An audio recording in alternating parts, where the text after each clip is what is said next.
Welcome to the Art of Classiness podcast, a show where we redefine what it means to be a classy lady.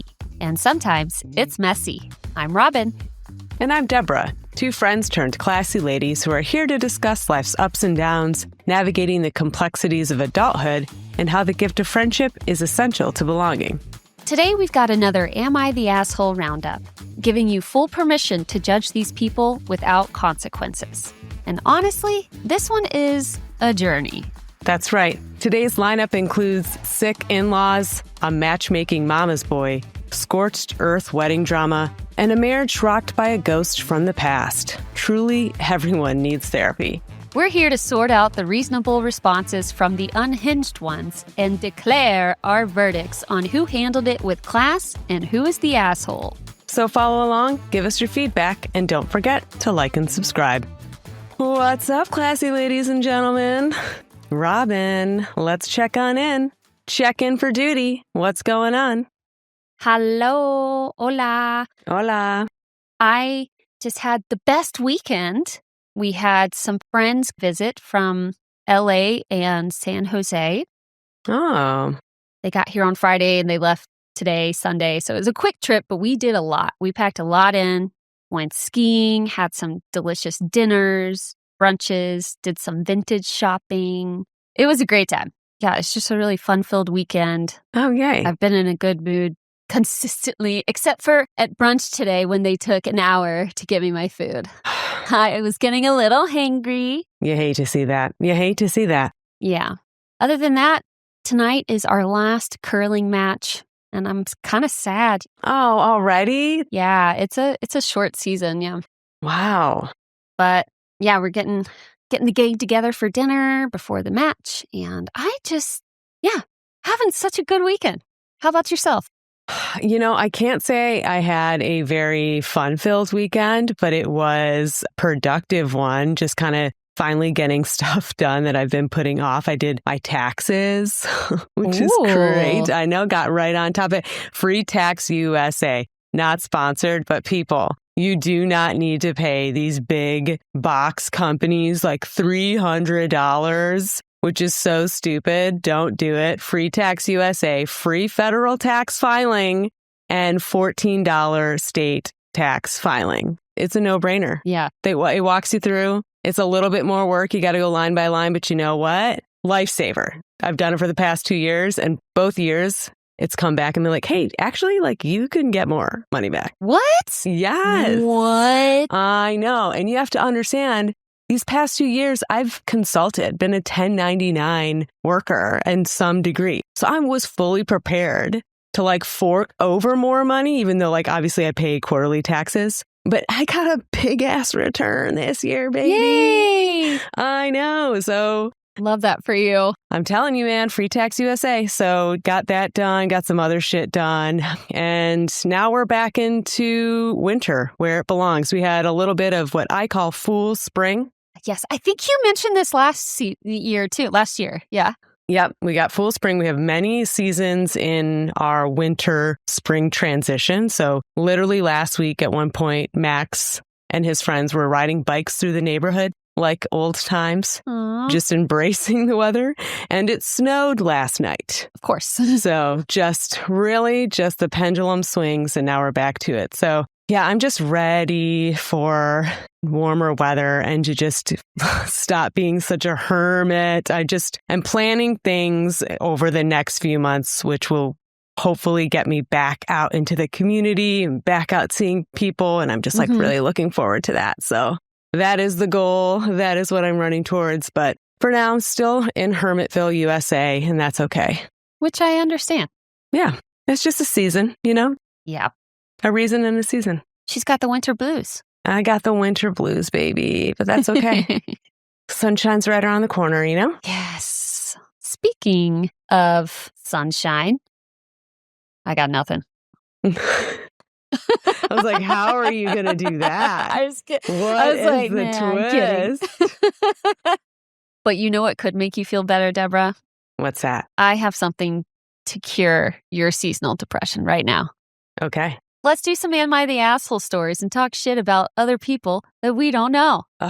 Yes, I love this. And I also want to plug really quick. If you're not following us on social media, you should follow us on social media because we keep the conversation going online. The conversation is alive and well in the comments. So follow us at Art of Classiness on Instagram, TikTok, Facebook, and YouTube, y'all. Yeah. Because people are getting spicy in the comments of our shorts that we post about these stories and other episodes that we do. So, get on in. Let us know what you think.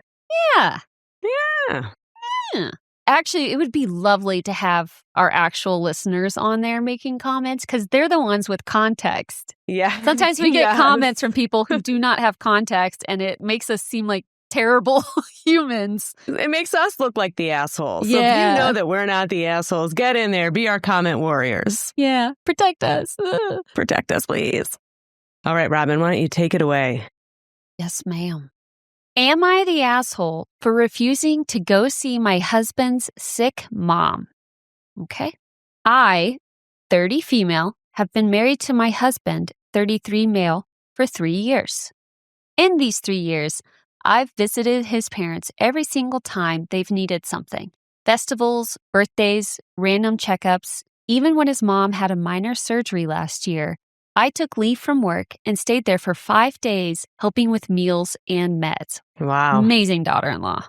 Meanwhile, he has visited my parents twice, both times for 2 days, and both times he was very reserved for the whole time.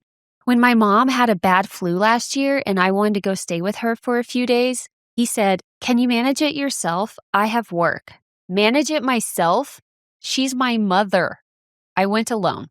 When I video call my parents, he doesn't even sit with me. He'll either stay in the bedroom or scroll on his phone in another room. Sometimes he won't even say hi. My mom once asked quietly, "Is everything okay?" He doesn't seem comfortable with us. That hurt more than I expected. He says I'm overreacting, that he's just busy, that not everyone is into family stuff. But when it comes to his parents, suddenly it's, "We need to go. It doesn't look good if you don't come. What will people say?" Last month, when my dad needed help sorting some legal paperwork, my husband didn't even call him. Not once. I handled everything on my own after work. Now his mom is unwell again. Nothing life-threatening, but she's weak and needs care. He told her we're going this weekend. And for the first time, I said, no. I said I'm tired. I said I don't feel like putting in effort where it's not mutual. I said it hurts that he expects full daughter-in-law energy from me while giving nothing back to my parents. He got furious. He said I'm being petty, that this is about health, not keeping score. But it doesn't feel petty. It feels like I'm finally reacting to 3 years of imbalance. I'm not saying he has to worship my parents, but basic respect? Showing up once in a while? Making a phone call? Why is it always my duty, but never his? And honestly, yes, technically I could go this weekend. I'm not dying. His mom is a sweet woman, and I really bond with her. I can definitely make it. I'm just emotionally tired from my husband's behavior. I love my parents and really want a nice bond between them and my partner. I have a beautiful bond with his parents. I feel bad, but I'm really not liking the imbalance here. So am I the asshole for saying no to visiting his sick mom? Wow. Wowie. Yeah. So parents on both sides, it sounds like they're chill. So I want to acknowledge that first. Mm-hmm. It'd be one thing if there was drama or if her parents stressed him out or made him feel less than. Yeah. But they seem super chill, so I'm not understanding why he's being this way. Yeah, she didn't really provide enough context for us to understand why he has not really integrated well with her family, but it also kind of sounds like she does not understand either. Yeah, I think it's come as a surprise to her as well. Mm-hmm. It's very selfish of him to not see why she would be bothered by the lack of reciprocity. Yeah. How are you that dense where you can't see that this is bothersome behavior? That's what blows my mind. As someone, and maybe I'm not a big horoscope person, but all the Libras out here understand. When the scales are so unevenly distributed, it just hits you to your core. And when other people can't see that they're unequally distributed, it's even more frustrating. You're like, how are you not seeing that you are treating these two exact same scenarios so differently? Yeah. Like that part is what blows my mind. He hasn't even come back with any type of argument that would explain his behavior. No, just says he got angry. He got furious. Like, what? Because she didn't want to go for once. She should have just been like, so I told him, you can handle it yourself, right? I need to work. Just say the same thing back. Yes. Because I'm petty.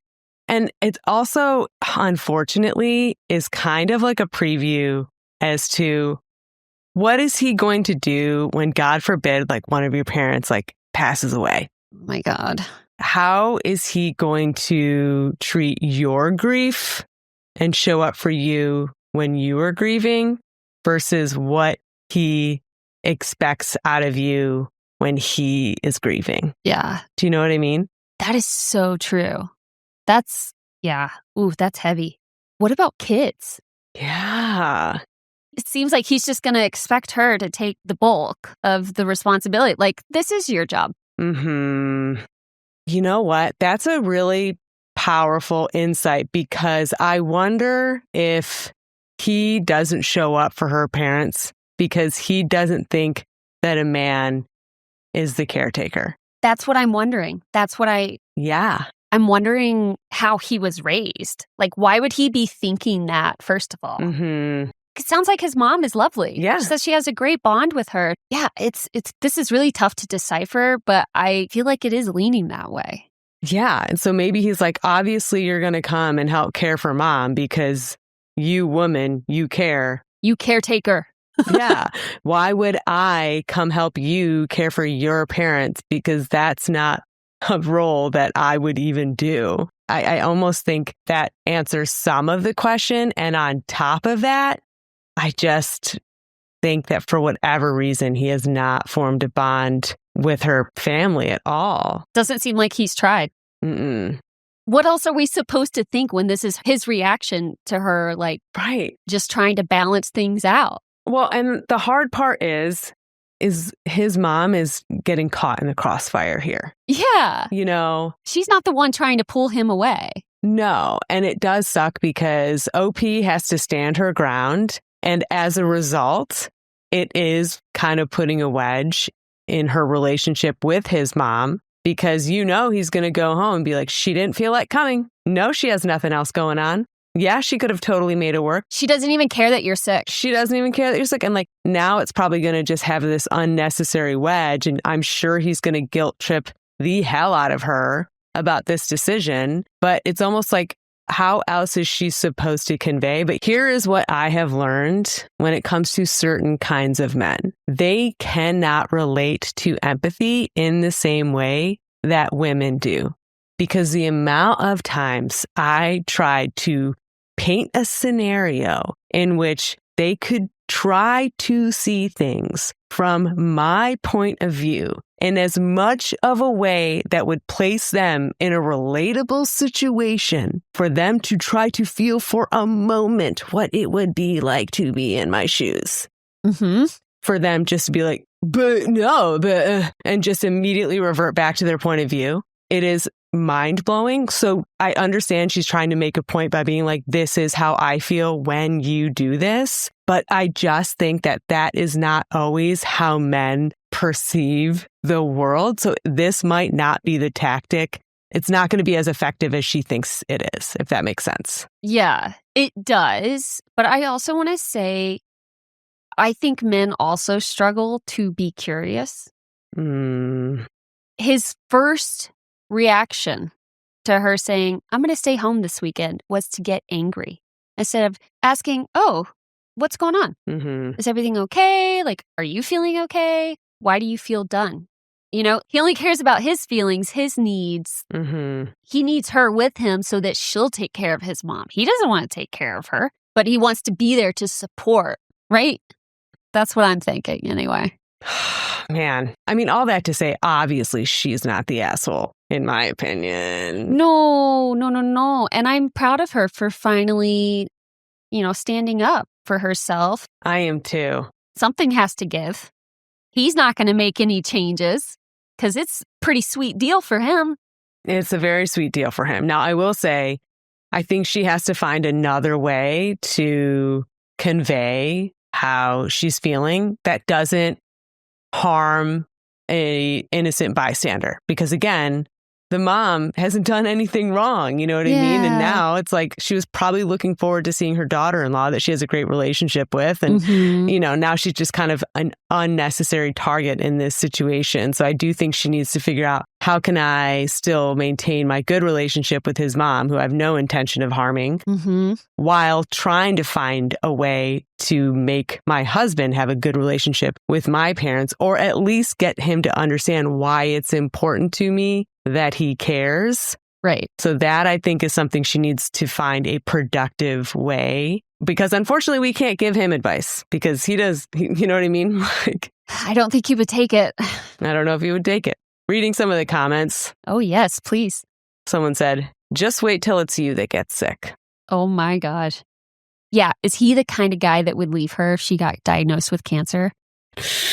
I was just talking about this to somebody today. The percentage of men who leave their wives when they get diagnosed with cancer versus the women almost always stick around. The women almost always stay. Oh my God. Eric Dane, he just passed away from ALS. I'm pretty sure he and his wife were separated on their way to divorce. And when he got diagnosed, they worked through it and she stayed with him to the end, which that right there speaks to how caring women are for the people that they love. And it's just so sick when you hear those stories about these guys abandoning their wives at the worst possible moment. I know. It's so disgusting. Like, did you ever love her? I know. It's, I know. This could be its own conversation, but... It could be its own conversation, but, if they were dating, I would say dump the motherfucker already. Oh my but God, they're married, and so I think it's worth giving it a college try. Try to find another way to get that point across. But also, they're still young, and there's a lot more fish in the sea.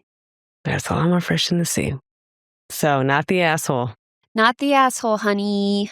Your husband needs to be put in check. Check that mofo. Declared. Next story? Yep, here we go. Am I the asshole for telling my coworker I would never go out with her son? I, 20 female, just started working at a new job a few weeks ago. Everything has been smooth sailing with my coworkers, all fun, cool people, until yesterday.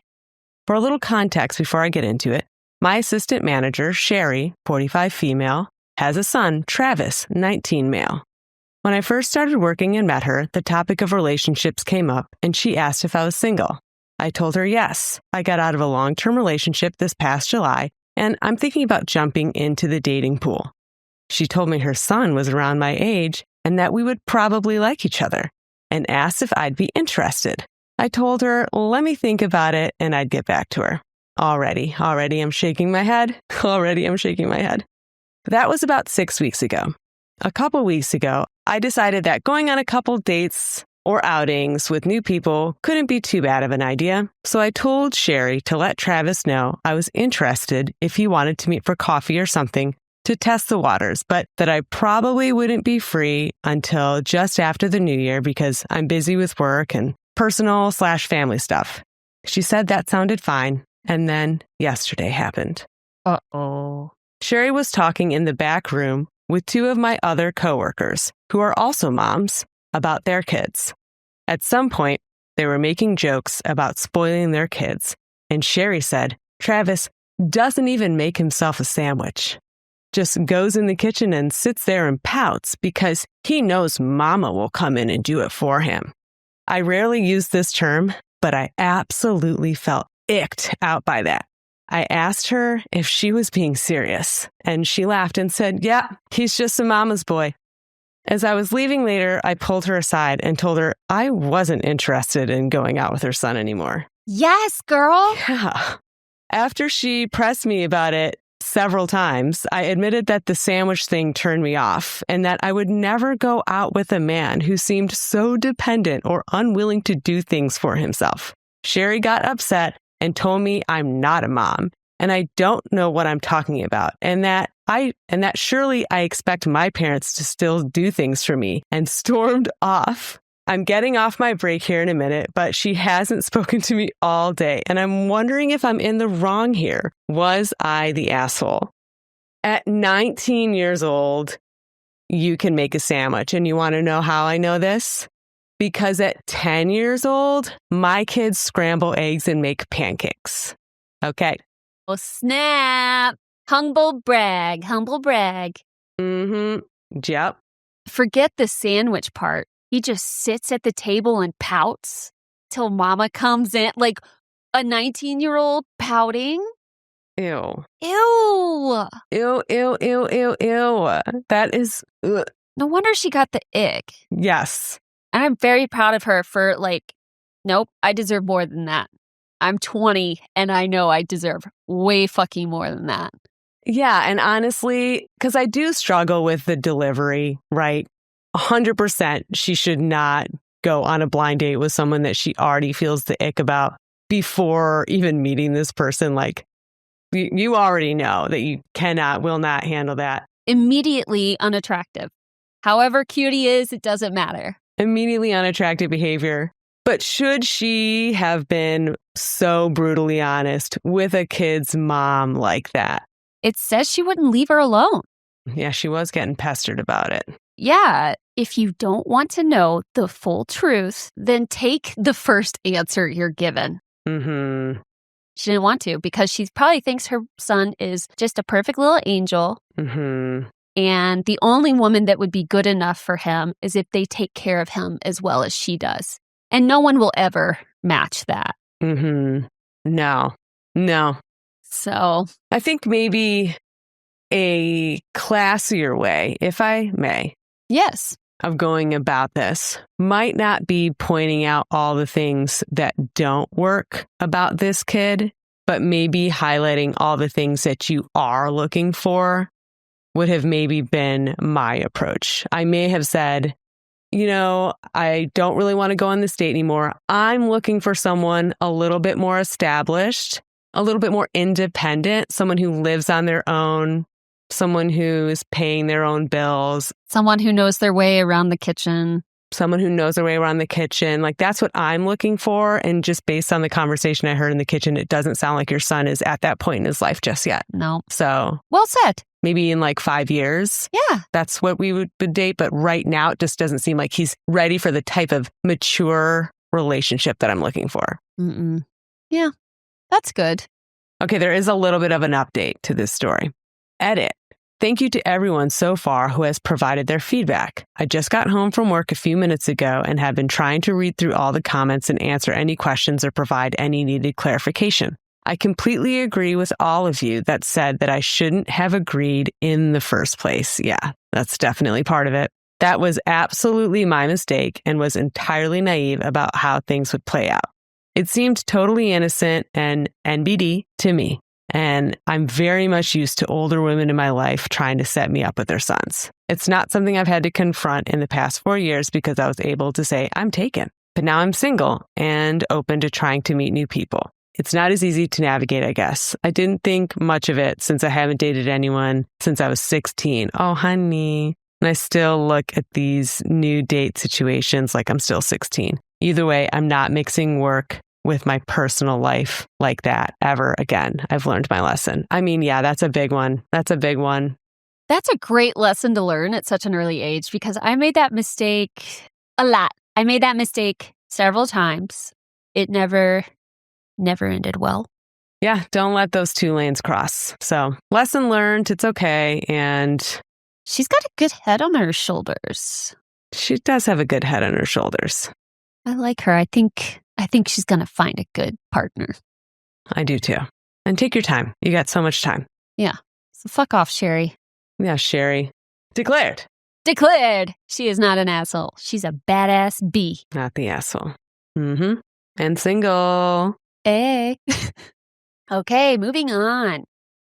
Am I the asshole for not attending my sister-in-law's wedding after her and my mother-in-law ruined mine? I, late 20s female, have been with my husband for 7 years, and we got married 9 months ago. I've known his sister, Lauren, for over 10 years, and we were actually friends before I ever dated her brother and met him through her. Our relationship has always been a bit unstable, in my opinion. Publicly, she is affectionate and calls me her sister, but privately, the dynamic has often felt tense and competitive with both her and my mother-in-law. Conversations tend to revolve around her, and I've often felt an underlying sense of comparison rather than genuine support. I've always tried to keep the peace because family is important to me. I am generally easygoing and non-confrontational, and if I hurt someone, I apologize quickly and try to resolve things. Over the years, my husband has grown more confident in setting respectful boundaries, and I sometimes feel that shift has caused friction with his family. There have been several moments that made me uncomfortable. For example, my sister-in-law and I used to do Bible study together at my house, just the two of us. During one conversation, she admitted that she feels jealous when other people experience God's love and wishes she could have it just for herself. That comment really surprised me and made me realize how strongly comparison seems to affect her mindset. Sounds like some deep-rooted insecurities. When she got engaged, I fully celebrated her. Around the same time, and about 2 months before our wedding, my husband and I upgraded my engagement ring when we got our wedding bands, something we had already planned long before. She accused us of only doing it because she got engaged, which wasn't true. Things escalated during our wedding planning. She redirected conversations to herself, was disengaged during dress shopping, wore white to my bridal shower, and we even moved our wedding date, affecting 80 guests, to accommodate her work schedule. The biggest issue involved the flowers. My mother-in-law is a professional florist and offered to do them, and we paid her like a normal client. I trusted her and changed multiple ideas based on her feedback. She and my sister-in-law refused to show previews, and the day before the wedding, they revealed arrangements that looked completely different from what we agreed on. Think dead, dried leaves and separate wooden structured arches for my husband and me. Ugh. When my husband calmly questioned it, my mother-in-law called us ungrateful. We went to bed crying the night before. Oh. We went to bed crying the night before our wedding. On the day itself, both my mother-in-law and sister-in-law were visibly cold. Guests noticed the tension, and my sister-in-law even threw her bridesmaid gift in the trash. Ah. My husband tried to make peace that morning, but she refused. It has now been a year with no apology, accountability, or attempt to repair the relationship, and we've had no contact since the wedding. My sister-in-law is getting married this weekend, and my husband doesn't want to attend because he no longer feels respected or emotionally safe around them. I support his decision, but now we're questioning ourselves. Am I the asshole for not attending her wedding after being no contact for 9 months after how things unfolded during ours? That's a doozy. I just don't know what it is about weddings that make people go certifiably insane sometimes. It brings the worst out in people. It's wild. It's insane. It's like supposed to be such a celebration of unity, families coming together. It's supposed to be about love, and just the amount of stories that we have even read on this show of just falling outs, like best friends no longer being in contact with each other, like family members fighting. I just don't understand it, all for just like what should be a celebration and, quite frankly, the most expensive party you're ever going to throw in your life. Truly. It's interesting to me that the mother-in-law and the sister-in-law are doing everything to sabotage their relationship. Mm-hmm. And I'm wondering, like, it sounds like she's just existing and they hate her. Yeah. And she was friends with the sister-in-law originally, right? They were friends, and then she met her brother. Yes, which I think maybe That's the problem. The sister, I think maybe that kicked off the problem because if you remember, the sister-in-law is a very jealous and competitive person. She doesn't want anyone else to have Christ's love. Dude, that is such a wild statement. Insane. Ain't no hate like Christian love. Ain't no hate like Christian love, because what does that even mean, first of all? So maybe that innocuous act of like, oh, we were friends and then I started dating her brother. That to me is kind of always an insane origin story for couples. Yeah. And people just like blow past that like, oh, okay, well now my whole friendship dynamic with you is like kind of different now, but whatever. True. And I wonder if she asked the sister-in-law beforehand, like, hey, your brother asked me out. I kind of like him. Yeah. Are you okay with me going? I'm willing to bet sister-in-law probably would have said no. It's just a guess. I know. So maybe there's just like some underlying resentment that stems from the fact that she is dating her friend's brother. So let's just start there because the jealousy thing is very real. But what surprises me is that they were even invited to the wedding after being no contact for a year. Yeah, I thought that was odd. I wouldn't go. To me, it's almost like a manipulation tactic to be invited to this wedding after having gone no contact. That would be my guess. I bet sister-in-law and mother-in-law had a whole conversation around it. Guarantee you. Yeah. And if you really wanted to make amends, it starts before you send a wedding invitation. You extend an olive branch. You say, hey, let's sit down and have this conversation. I want you at my wedding. I want my brother to be there. Like, you do things and not just like have that first meeting be at your wedding. Like, that is just so, it puts that person in such an awkward position. And it's almost like you're setting the brother up for failure. They're damned if they do, damned if they don't. Because you know that something would have happened at this wedding that would have then been their fault too. Right? 100%. 100%.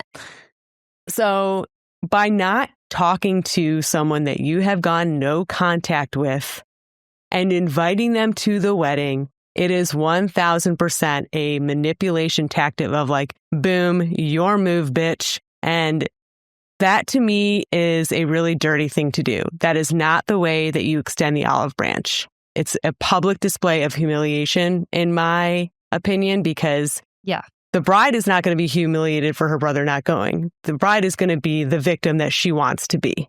And everyone's going to feel bad for her. And it's going to be like, your brother and sister-in-law are such dickheads for not going, right? Mm-hmm. You do not have to go somewhere just because you were invited. Just because you were invited does not mean that you have to RSVP. Yes, that's why there's an invitation. It's not a mandatory attendance situation. And so even if it is your own family member, you need to give yourself peace. And if they really wanted you in their lives, this conversation would have happened far before the wedding date. So it's hard. Trust me, I know it's hard, but you understand your own boundaries and it's important to maintain them. So I say, not the asshole. Not the asshole. It doesn't seem like they actually want to reconcile with OP and her husband. Mm-mm. And that's all they need to know. Yep. There is an update. Oh. Thank you to every person who has been so kind. We have stuck with our decision not to go. The wedding is today in another city 8 hours away, so it's definitely too late now. Honestly, when we were invited via email to the wedding all those months ago, we didn't respond to the RSVP because we didn't even expect to be invited, and everything was still so raw. We unfortunately also live on the family's farm, so suing isn't an option. We also have young kids involved, so we don't want it to get any uglier than it has. We've decided to just take care of ourselves and our portion of the farm that we pay for. Sister-in-law doesn't pay at all, in parentheses, and pretend they don't exist for now. We have our little family, and that's what matters most to us. So there's grandbabies involved? Oh my God. So I think people were saying that they should sue for breach of contract for the flowers. Okay, that makes sense. Because they paid like a regular client. Yep. And the fact that she still gave such terrible service like that. Yeah. It's disgusting. It's gross. Oh, gosh. Yeah. I just think Greystone, that situation, Greystone. Yes. And I am grateful for you that you have a husband that is on the same page as you. Mm-hmm.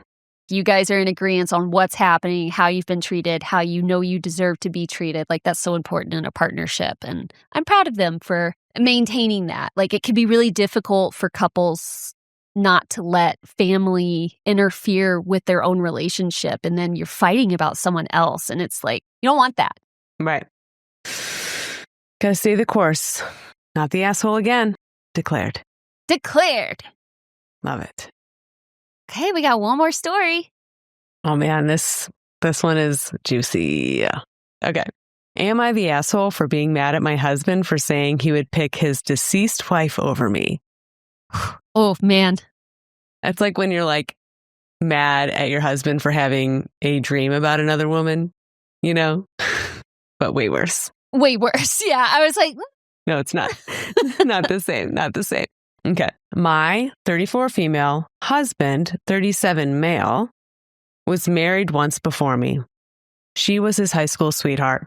They started dating their junior year, survived long distance during college, and got married when they were both 23, very shortly after graduating college. She passed away unexpectedly at the age of 26 from an aneurysm. oh, I know, my God.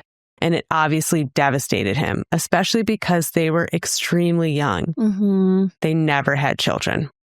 He contemplated never remarrying because he was so heartbroken. But we ended up meeting about 4 years after that. We got married when I was 31 and he was 34 and have 2 children. So what, like 8 years after she passed away? 8 years, and it's been 3 years since they got married. So they have 2 kids under 3. Damn. Okay. Last night we were at a potluck gathering. Everything was going well until one of our friends brought up a new topic that had to do with relationships. She is newly divorced, so it was about her divorce. Others were chiming in with past relationships from high school, college, etc. I had said I never thought I would get married because my luck with men has always been terrible until I met my husband. I said I felt very lucky to have met him. After a little while longer, my husband brings up his deceased wife. Everyone knows he was married before me and that she had passed. He was talking about her, and then he drops a bomb and goes, "If she walked through that front door right now, I'd pick up where we left off." Dude. And in front of other people. In front of other people. That's so embarrassing. If I'm being honest, it felt like someone put my heart into a blender and punched me in the gut as hard as they could. Yeah. Ugh. I know. Everyone in the room could sense the awkwardness that followed. To avoid making a scene, I just laughed it off, even though I think it was obvious that it hurt me. I just felt that if you still felt that way, then why are we married? I've never asked him to get over his wife. I have never had a deceased spouse or even a deceased partner, so I'm unsure how that feels, but I would never say that in front of my new spouse. After the gathering, we left, and I did not speak to him the entire ride home, or barely the entire night. I did tell him that what he said hurt my feelings deeply, and that we could talk in the morning once I've calmed down, because I didn't want to say something mean to him. I ended up sleeping on the couch because he would not leave me alone. It's now the next morning, and I've barely slept. He's still sleeping. I'm not really sure what to say or what he will say. Am I the asshole? Man. Whew. This one is really tough. And I appreciate her saying, like, I've never, sometimes in new partnerships when the other person has a widow, those new partners can be jealous and act out in odd ways. We've done Am I the Asshole stories like this. Mm-hmm. where the new wife hid those recordings from the kid's mom. Yeah. Yeah. Mm-hmm.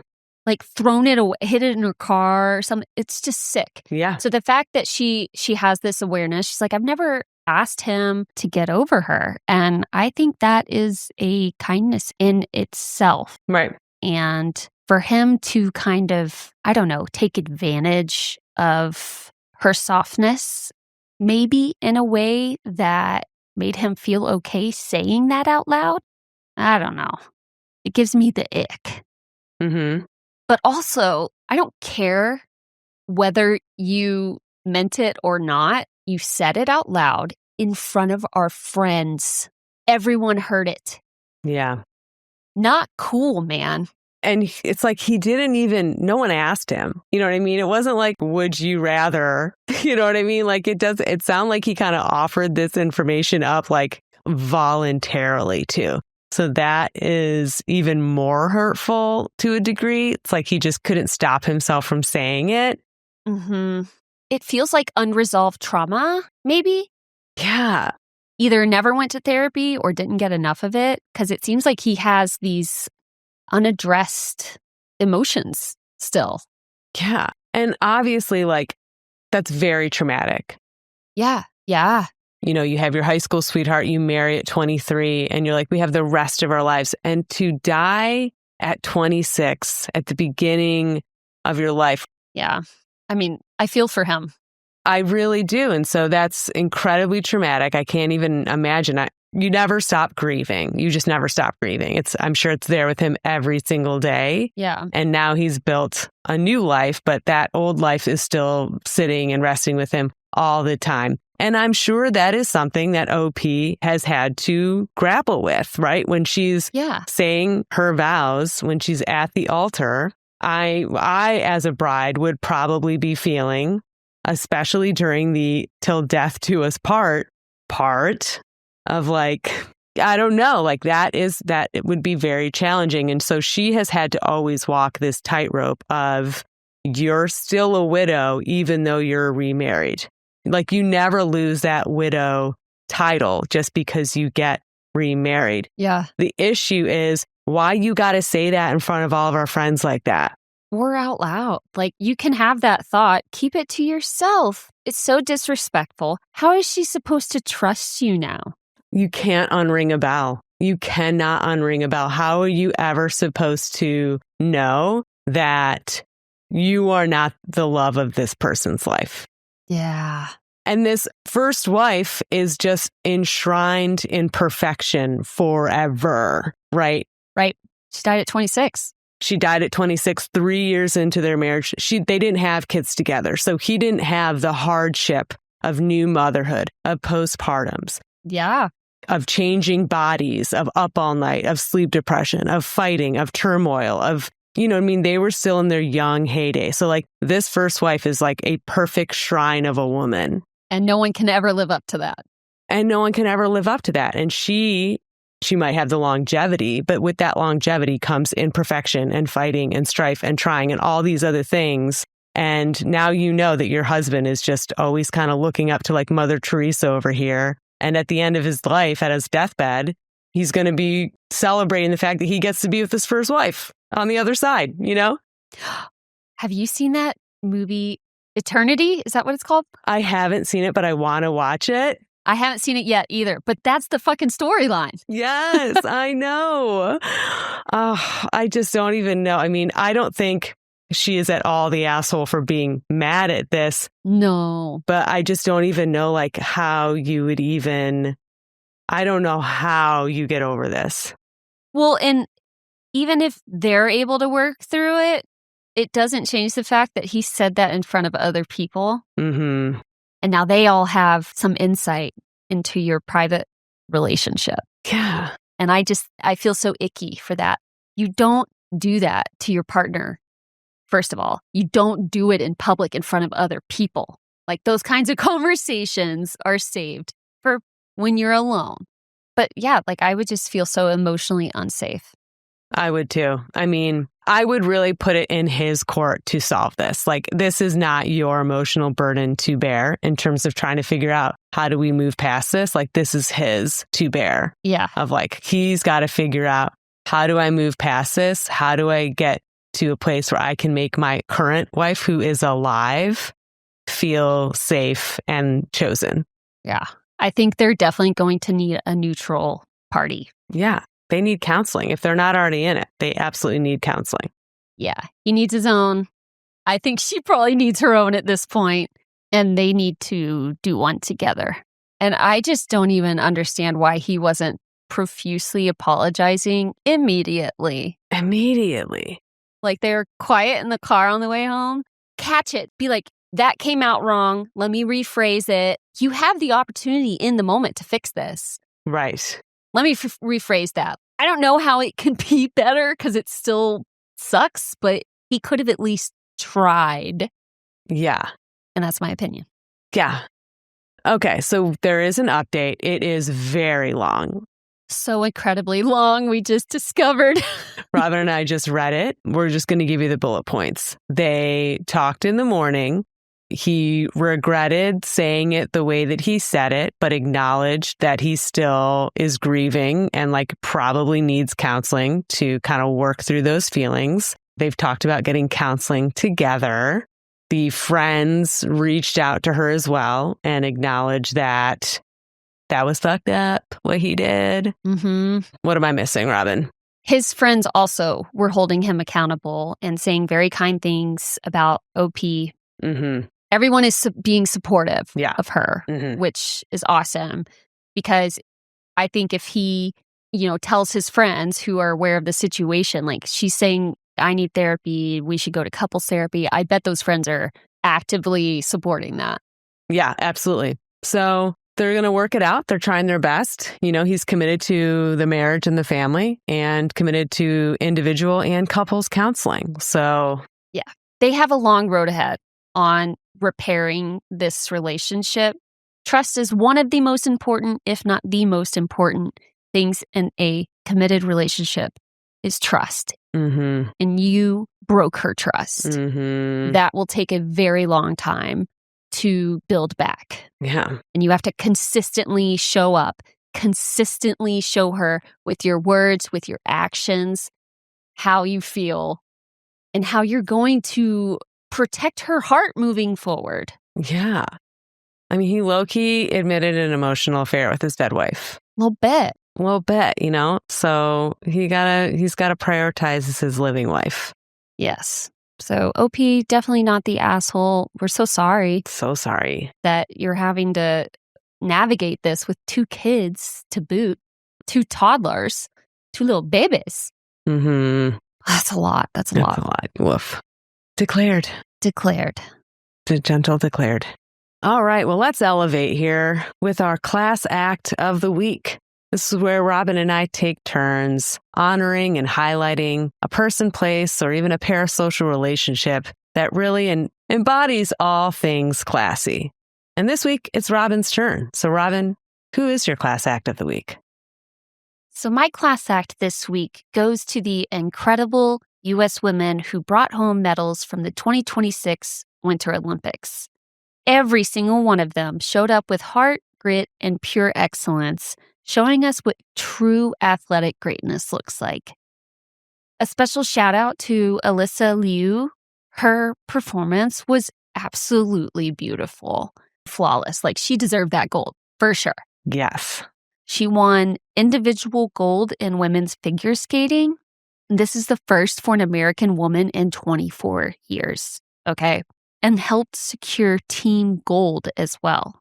And I'm also just so proud of her for stepping away when she felt burnt out and then returned to the sport on her own terms. And I just think that kind of courage and female representation makes her an amazing role model for every young female athlete who's coming up behind her. Like, she set a new precedent, and I just think that's so amazing. And to the U.S. women's hockey team, first of all, huge congrats on bringing home your 3rd Olympic gold medal. Mm-hmm. What a game. I was actually we were skiing on the mountain and we were having lunch while the game was on in the lodge, and like people were going nuts. It was really cool, like an accidental, like, whoa, we're in the middle of this. Mm-hmm. It was an amazing game, absolutely crushed it. And yes, they were made the butt end of a cheap joke by our president, but they responded the best way we know how, and that is with one powerful word: no. Mm-hmm. They declined the invite, standing firm on their priorities. That single word carries so much weight, especially for women who've been put down, dismissed, or overlooked for far too long. It's a reminder that real strength isn't always loud or flashy. Sometimes it's steady, it's brave, it's unbreakable. And lastly, I know she represented China, but she's also American-born. 𝗖𝐵𝐵𝐀, the brilliant, eccentric, eloquent athlete, model, and genius that you are, thank you for being yet another example of what girls all around the world can strive for. She defended her half-pipe gold and added 2 more medals, silvers in slopestyle and big air, becoming the most decorated freestyle skier in Olympic history. So badass. These Olympics were just packed full of elite female athletes, and we love to see it. American women dominated, winning more golds and overall medals than the men, which is proof that we're better, right? Anyway, thank you all of you classy AF ladies for your hard work and everything you do to make this world a better place. Girl power! Congrats to all the athletes in the Olympics. And I really hope that they get some money to go to the chiropractor for carrying the Olympics on their backs this year. Yeah. Okay. They're just setting the standard for what athletes look like. And I'm just so proud of them. So proud. It's so beautiful to see. So beautiful. And yeah, so much camaraderie too. I mean, we've given shout outs in previous episodes of just women showing up for each other at the finish line, even when they're coming in last place. Did you see when they were on the podium, that Alyssa, when she hugged the other competitors? Like, yes. I just thought that was such a beautiful moment. There's so many emotional, human-centered stories that come out of these games. And so it's just really great to see all around. And so many role models, I think, were made, especially in this set of winter games. So yeah, congrats, ladies. Yeah. One day we'll run the world. You just wait. I think we already are. No, not yet, actually, because it would be a lot better if we did. Okay, well, let's finish strong with our class or crass. This is where we read a fake scenario that could have real consequences. And we decide if you can handle it in a classy way or if it's just crass all around. Okay, are you ready for our scenario? Yes. Yes, yes. You catch your friend lying to her partner about where she was. Classy to stay out of it completely, or crass to tell her you're going to get caught and it's not worth it? Ooh. This is difficult for several reasons. One of them being what I was just saying in this other story, like, you stay out of couples' business. That business is theirs to be handled. You know? Like, when other people start having commentary on your relationship, that's when things start to fall apart. Okay? Yeah. So this would be a very tough situation if you felt so strongly like, this is not okay. Yeah. But I don't know if I could stay out of it completely. It is hard because sometimes, like, your friends will absolutely be the ones to hold you accountable and can be the voice of reason when you absolutely need it. Other times, if someone is like in it, right? If someone's like lying to their partner about where they were, it's like probable that they're having an affair. Like, let's just call it what it is, you know? And if they're like in it, sometimes there's just like, there's no reason to be had. Yeah.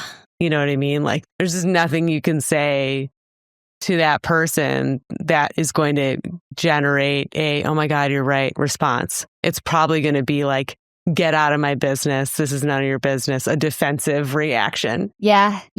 A defensive reaction is a very common reaction. Mm-hmm. Mm-hmm. I mean, the first emotion that comes to mind for me is embarrassment. Oh, yeah. Shame. That's it. Mm-hmm. When people feel shame, they lash out and they push away. Yep. But, their reaction is not your responsibility. True. So, I don't know, man. Staying out of it completely just feels like you're complicit. I think one of the best routes to take, this is your friend. You heard them lying. Just say that. Hey, I know you just lied. Is everything okay? Talk about something. Maybe they'll open up to you. Mm-hmm. But I wouldn't recommend being accusatory, and I wouldn't recommend saying offhand comments like, you're going to get caught. It's not worth it. Yeah. Again, we don't know everything about the intricacies of their private relationship. Like maybe they have some sort of agreement and they don't want other people to know. I don't know. Yeah. That's probably a stretch, but it is. And, maybe another stretch is like they're lying for completely different reasons that has nothing to do with, an affair per se. They could be like being emotionally or physically abused. Right. By this partner. And that's why they're lying. Mm-hmm. And that's why I think the best approach is just to say, hey, I noticed this. Do you want to talk about it? Are you okay? Are you safe? Mm-hmm. Come from a place of concern yeah. versus accusation. Yeah. And I think that's where you're going to get the best reaction from the friend.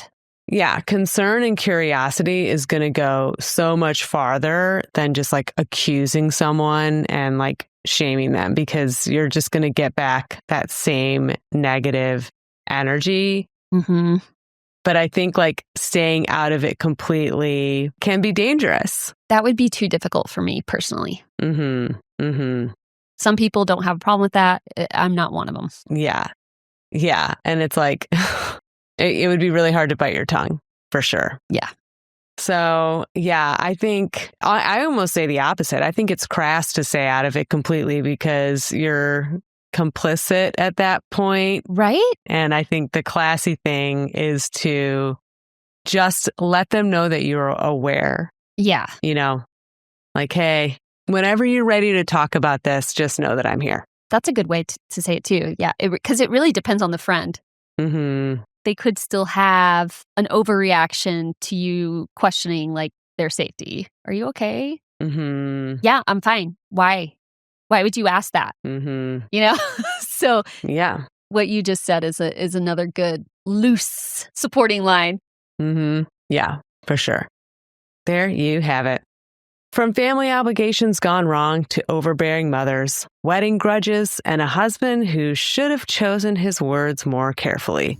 Adult life really does stay messy, but unpacking these stories together always shows how boundaries, communication, and a little grace can change everything. We want to hear your verdicts. Which story shocked you the most? Who's the biggest asshole? Drop your thoughts. Send them to artofclassiness@gmail.com or DM us on Instagram and TikTok at Art of Classiness.